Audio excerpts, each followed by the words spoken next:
El Volkswagen Golf o la Caribita Correlona, como muchos chilangos promedios la conocen, no es solamente el primer auto donde tuvieron el primer faje tus papás, sino también es el inicio de una gran leyenda.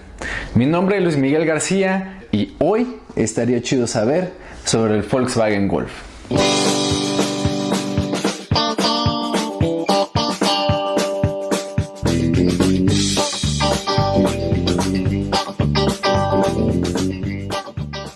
En la década de los 70s, pues Chabelo era un preadolescente y estaba de moda pues también vivir en un barril. Sin embargo, en Alemania ya se estaba fabricando uno de los íconos que iban a cambiar el rumbo de la historia de la industria automotriz. Querían buscar un auto que fuera ahorrador, que fuera pequeño, que no te viera como un godín de ese entonces y además que fuera rápido. Bueno, pues esto no se logró tanto al principio, les voy a contar por qué. En 1974 ya salían de las líneas de producción alemanas el nuevo Volkswagen Golf. De hecho, tan solo 2 años después de que empezó a fabricarse, el auto ya había vendido 1 millón de unidades. Eso es un chingo. En 1977 empezó la fabricación de este auto en nuestro país. Y aquí fue donde adoptó el nombre de Volkswagen Caribe. Tenemos que recordar que en algunos otros lugares se llamó Rabbit y en algunos otros lugares como aquí se llamó Caribe. ¿Por qué? Pues no lo sé, porque tenemos un pedazo del mar Caribe y además es bien pinche fácil de pronunciar. La Caribita Correlona de ese entonces tenía un motor pequeñito, 1.1 litros bastaban para darle 50 caballos de fuerza a este auto. 50 caballos se te hace poco, pues ya se movía mejor que el Spark de tu novia, cabrón. Este auto, la intención principal era que fuera muy ahorrador, pero también que tuviera una sensación de manejo increíble. Claro que con ese motorcillo iba a ser un poco difícil. ¿Qué es lo que sucedió? Bueno, pues vamos a hacer una idea bien chingona. Vamos a agarrar un motor 1.6 litros y ahora en vez de aventarle gasolina así al chingadazo, vamos a ponerle inyección directa. Se olvidaron del carburador y cambiamos ahora a inyección directa. ¿Y cómo creen que le llamaron? GTI, Gran Turismo de Inyección. El primer GTI tenía un motor 1.6 litros y ya tenía 110 caballos de fuerza, lo que lo convertía en el Volkswagen más rápido de toda la pinche historia, cabrón. La carroza del fin del mundo. Esta generación del Golf vivió hasta 1983. A partir de ese año llega la segunda generación del Volkswagen Golf. En este año ya se hicieron del nombre Atlantic y Caribe y Rabbit a la chingada y solamente se llamó Golf para el mercado mundial. En todos lados se llamaba igual. Para esta generación ya existían 3 motores diferentes. El primero de ellos era 1.0 litros de 55 caballos de fuerza, después 1.8 litros de 112 caballos y finalmente el GTI con 2.0 litrotes de gasolina para aventar este coche con 140 caballos de fuerza. Lo que caracterizó este Golf no es solamente que creció en tamaño y también en tecnología. Ya sabes, bolsas de aire, frenos ABS, convertidor, pendejadas así. Lo más chingón es que durante esta generación el Volkswagen Golf produjo 71 monstruos, 71 unidades a las cuales les llamó Golf GTI G60. ¿Por qué chingado se llama así? Bueno, la respuesta es muy fácil. Tenía un cargador que se llamaba G-Ladder. Y bueno, tenía un tubo de inducción de 60 milímetros, entonces chingue su madre, GTI G60. Pero lo más chingón de este auto no es su nombre, sino que podía disparar este auto de 0 a 100 kilómetros por hora en tan solo 6.4 segundos, para que pudieras morir como un pinche hombre, cabrón. La segunda generación del Golf tuvo un gran éxito, sin embargo fue hasta la tercera generación donde se consolidó como un verdadero vehículo. Esta generación pudo vender más de 4 millones de coches alrededor del mundo. Muchos de ellos se fabricaban en Alemania, otros tantos se fabricaban aquí en México. Para estos entonces ya teníamos también otras 2 bolsas de aire y sistemas electrónicos de estabilidad y bla bla bla. Sin embargo, lo chingón que sucedió en esta generación es que pudimos ver durante primera vez en la historia el motor VR6 de Volkswagen. Era un motor en V Sí, pero estaba casi en línea. Tenía 6 cilindros y este auto no tenía turbocargador ni nada por el estilo y podía darnos hasta 190 caballos de fuerza.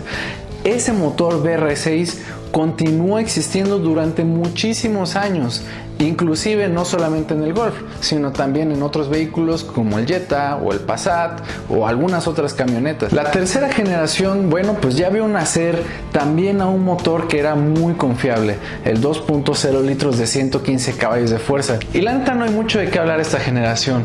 En ese entonces, bueno, pues existieron los Juegos Olímpicos, hubo una versión que se llamaba Atlanta, porque era las Olimpiadas en Atlanta, no sé, en el 97 ganó el Cruz Azul y nada más, no pasó nada pinches interesante después. Entonces nos brincamos a la siguiente generación. Fue aquí en la cuarta generación donde Volkswagen puso en alto cuál es la definición de un hot hatch. ¿Por qué lo decimos de esta manera? Porque en este entonces fue que nació el Volkswagen R32.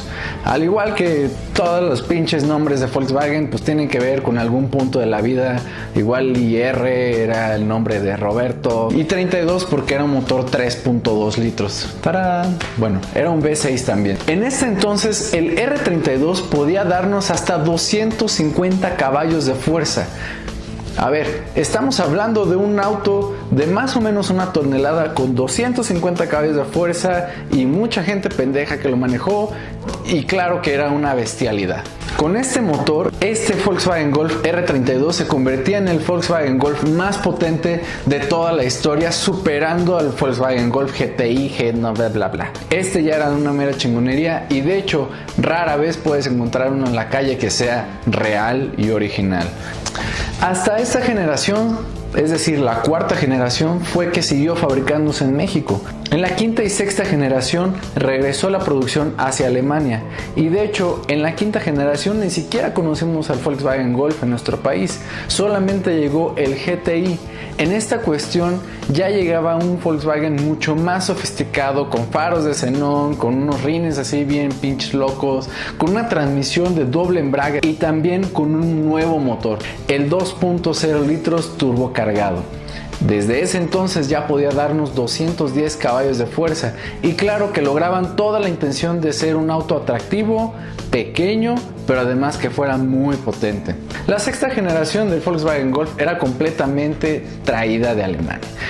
Este auto lo que tenía más innovador es que ahora íbamos a tener dos particularidades dentro de su motor, tanto un supercargador como un turbocargador en una sola máquina. Claro que se puede, cabrón. Lo que iba a suceder en este motor es que a bajas revoluciones el supercargador iba a empezar a actuar, de tal suerte que se pudiera sentir mucho menos el turbolag o la patada del turbo, y a altas revoluciones entonces el turbocargador era el que iba a poder alimentar al vehículo. Esto se empezó a vivir en la sexta generación con un motor 1.4 litros y 160 caballos de fuerza, 2 en 1, papá. Finalmente, después de 2 generaciones de ausencia en México, no me refiero a que no se vendía, sí se vendía, pero no se fabricaba aquí. 2 generaciones después, el Volkswagen Golf regresa a casa, regresa a la ciudad de Puebla y empieza a fabricarse ahí a partir del 2013 hasta la fecha.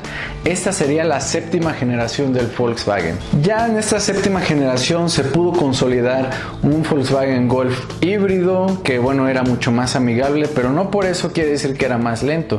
Y por otro lado, para no quitar el performance, bueno, pues se desarrolló también el Golf GTE. Claro, es un gran turismo de inyección todavía, pero ahora con un motor eléctrico. ¿Por qué de inyección? Porque seguía teniendo un motor 1.4 litros turbocargado más otro motor eléctrico que en combinación podían darnos hasta 203 caballos de fuerza y ser todavía el hot hatch más pinche sustentable y eléctrico y potente de la pinche vida. El Volkswagen Golf ha sido un ícono y seguirá siéndolo durante las próximas generaciones. Sabemos que es un auto que muchísimas marcas desean imitar, pero como dicen ellos, siempre imitado, nunca igualado o un pedo así.